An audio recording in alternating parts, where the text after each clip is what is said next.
Hello duelists, I'm Homura Bakura, and today I'm going to talk about my favorite characters in Yu-Gi-Oh! I'm going to frame my thoughts in the form of a Yu-Gi-Oh! Character meme I've seen floating around YouTube, like the shipping meme I did earlier for Valentine's Day.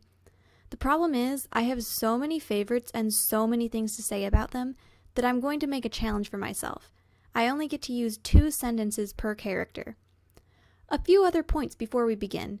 I will be using the Japanese names exclusively because those are the ones I'm most familiar with.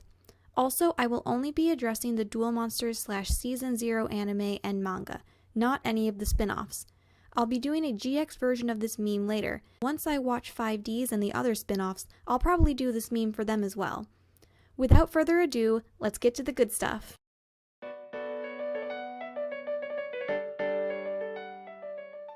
I'll keep it to my top 3 for this category. Number 3, Priest Set. He has a remarkably poignant character turnabout that turns him from an arrogant jerk to a compassionate king in a very short period of time. Number 2, Yugi Muto. Because have you seen how adorable this little baby panda is? I also love him for a similar reason to Set, because he has a very clear, visible character development, changing from a quiet, bullied boy into a strong and compassionate individual. Number 1, Atem / Yami no Yugi. First of all, really, just look at Season 0 Yami Yugi and admire his attractive voice and Dark Avenger tendencies. Yeah, Nishio-san. Anta ga hoshiwatte no wa koko ni aru. I admire his inner strength and I am compelled by his moments of vulnerability, such as during the Orichalcos arc and when he is faced with uncertainty about his past.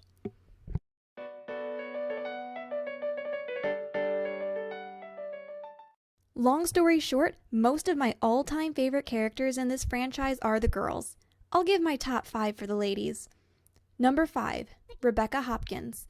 Even though she's filler, I love how sassy she is, and I have a weak spot for genius characters, especially the ones that like to rub their genius in other people's faces. I also have plenty of headcanons about her that color my perception of her. Number 4, Kisara. She's gorgeous, a peaceful person, has one of the coolest monster Kas ever, and is part of one of my favorite ships, aka Mizu shipping. Number 3, Ishizu Ishtar. A strong and confident young woman willing to take on any challenge to protect her family. And trust me, the family stories are the ones that get me every time. Number 2, Anzu Mazaki. She is a strong girl who refuses to step away from her friends even if it would put her in danger.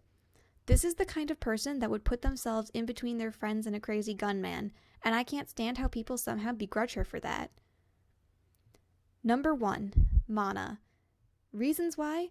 She's adorable, cheerful, persistent, and is probably the only reason that Atem was able to stay strong as a pharaoh after having lost his father. She is a steadfast friend, loyal to death, and more than willing to put herself on the front lines to help her friends.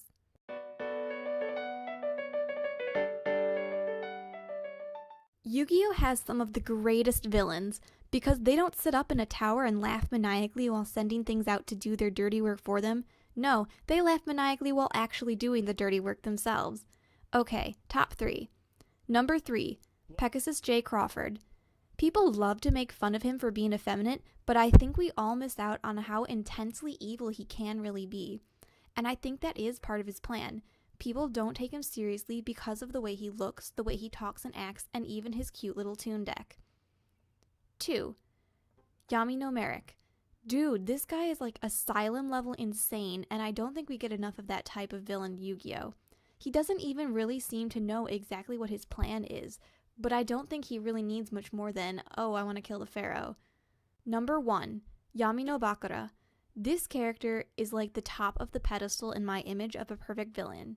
He is cold, he is calculating, he knows when to back off and when to push the protagonist a little harder. He is a brilliant actor when he mimics his host to gain the trust of Yugi's friends. And overall, it just never seemed wrong or out of place to find that he was the pharaoh's greatest enemy all along.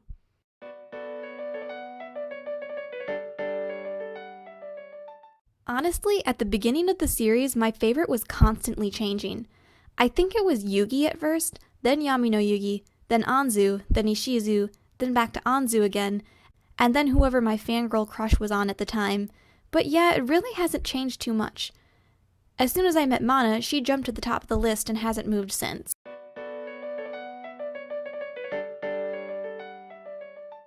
Number 3. It's a tie for Yugi and Jonochi. They used to be so low in the world, but they started to fight and eventually turned into strong, confident, and kind young men. They never stayed down, they always got back up. Number 2. Ryo Bakura. Because holy crap, man, this boy has been alone and abused by Yamino Bakura for several years, has gone through basically hell, but still has the strength to fight back when he gets the chance. Number 1. Anzu Mazaki. Bring it, haters. Anzu is probably the only one in perhaps the entire Yu-Gi-Oh! Cast that has started out the series having had a pretty good life. But throughout the series, Anzu experiences hellish situations. She gets kidnapped, possessed, nearly killed. She is the first of the gang to get sealed inside of a figurine during the Monster World arc. And all things considered, she should be the first one of the gang to crack under the pressure. But she doesn't.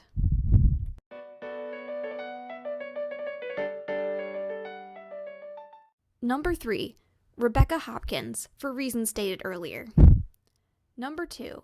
It's another tie, Shizuka Kawai and Mokuba Kaiba, because they're both adorable and I probably attribute way too many headcanons as canon to them, just like with Rebecca. Number 1. Noah Kaiba. This poor boy has been abandoned by his father, trapped in a world that glitches where he never can grow up or do anything or interact with people ever again, but he finally managed to end this through a remarkable act of selflessness.